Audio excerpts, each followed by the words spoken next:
अस्सलामुअलैकुम रहमतुल्लाहि वबरकातुहू। मैं नौशाद पटेल दुबई से आपकी खिदमत में हाज़िर है फिर से एक बार।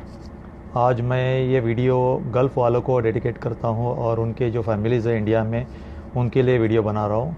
मेरे कुछ फीलिंग्स है वो आपके सामने पेश करता हूँ और जो मैं कहने जा रहा हूँ उसका निचोड़ इस शेर के अंदर मैं एक शेर अर्ज़ करता हूँ।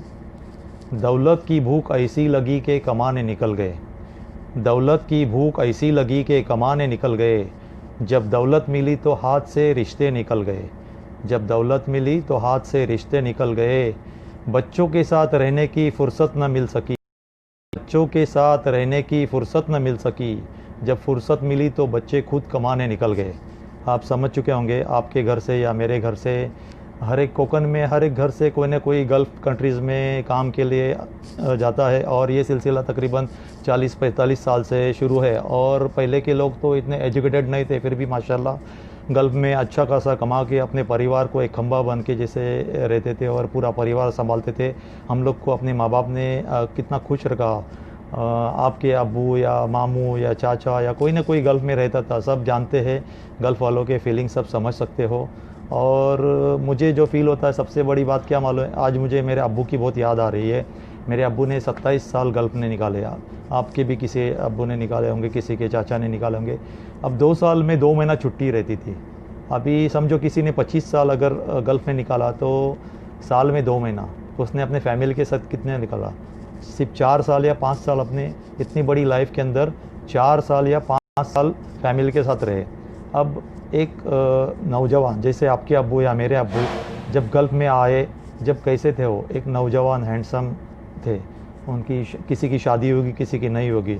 शादीशुदा आदमी जब एयरपोर्ट पे आता था उस टाइम पे फैसिलिटी नहीं थी। सुबह सुबह उठ के आधी रात में उठ के या एक दिन पहले हॉस्टल में रह के अपने फैमिली को छोड़ के बम्बई में आके फ़्लाइट से जाके जब गल्फ़ में जाता था, उसके बाद में वहाँ पे गल्फ़ में पहले इतनी फैसिलिटीज़ नहीं थी और लोग कैसे रहते थे। वहाँ पे कोई रिश्तेदार नहीं, कुछ नहीं। किसी का कैंप डेजर्ट के अंदर रहता था और किसी को मलबारी पार्टनर, कोई पाकिस्तानी, सबको रिश्ते बनाने पड़ते थे।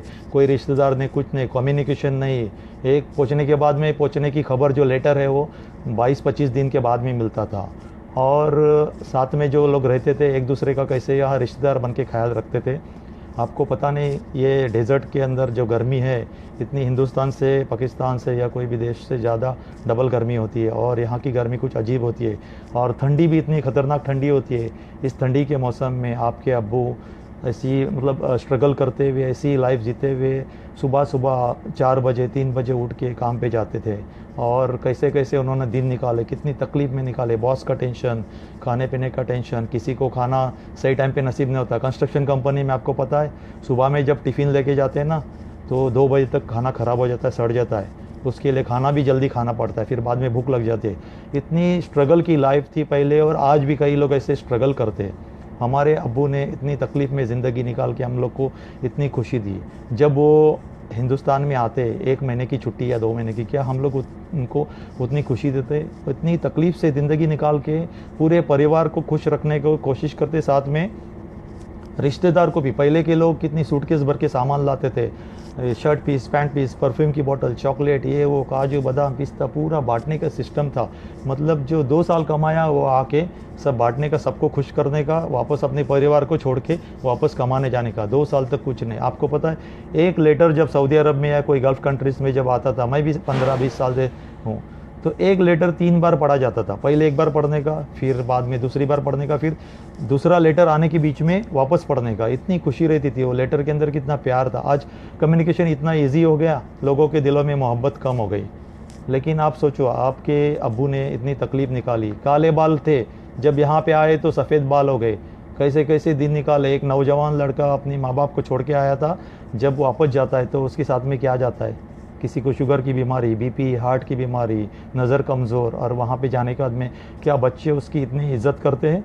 कई बच्चे लोग ऐसे होते मुंह तोड़ जवाब देते। जितने सारी ज़िंदगी तकलीफ़ निकालने के बाद में आपको खुशी देने की कोशिश की और आपने उनको क्या दिया। बहुत सारे घरों में खुश रखते, लेकिन कई ऐसे भी है जिनको जब इनकम बंद हो जाता है ना तो उनको बातें सुननी पड़ती है।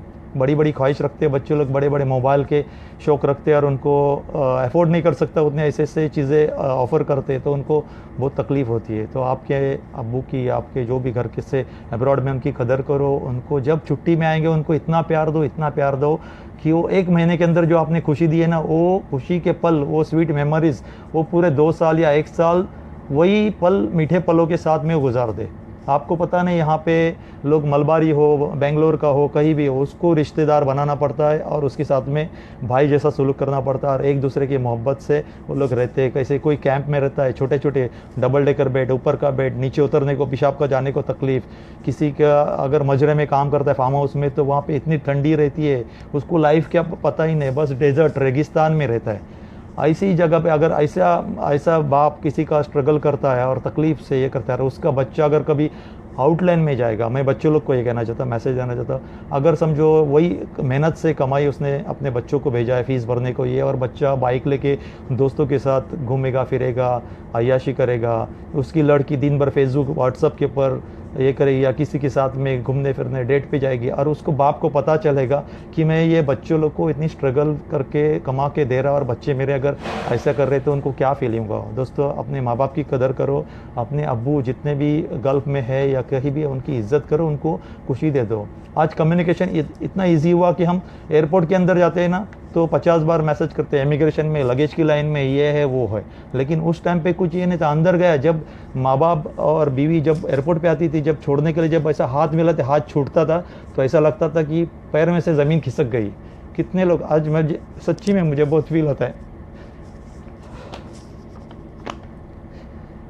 सॉरी, मेरे अब्बू 27 साल थे। आज 27 साल कितनी ज़िंदगी हमारे साथ निकाले।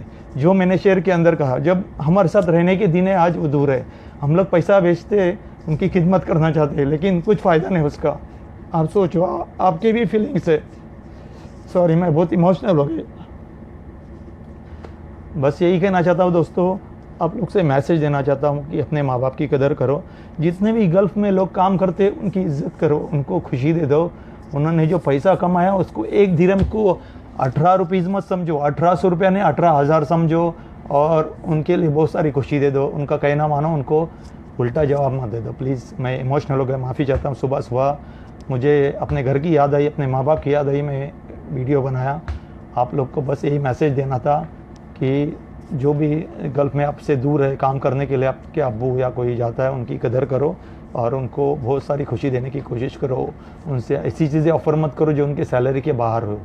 तो यही मैं कहना चाहता था, इसके ऊपर गौर करो और मेरे लिए भी दुआ करो। और जितने भी गल्फ़ में काम के लिए आना चाहते हैं, वो कोई एक दिल में ठान ले कि एक आपका अगर कोई प्रोफेशन है, अगर उसमें जॉब नहीं मिलता तो अपने फैमिली के लिए कुछ भी करने के लिए तैयार रहने की हिम्मत रखते हो तो आ जाओ। क्योंकि जॉब क्या आप सोच के आएंगे वही मिलेगा, वो गारंटी नहीं है। आज के हालात जो है उसके लिए फ़ेस करना सीखो। जैसे अपने माँ बाप ने कैसा कोई भी काम किया, ठंडी के अंदर, बारिश के अंदर, ये तो आप भी वैसा स्ट्रगल करो, आपके बच्चों को भी खुशी हो जाएगी।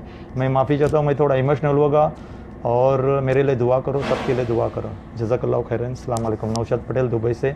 मेरे वीडियोज़ अगर आपको पसंद आते तो यूट्यूब में मेरा चैनल है अब्दुल रऊफ़ पटेल, और आप देख सकते हैं और मेरे वीडियो के फीडबैक मुझे दो। अच्छी लगे तो मेरे लिए दुआ करो, बुरे लगे, किसी के फीलिंग को मैंने हर्ट किया तो मैं माफ़ी चाहता हूँ।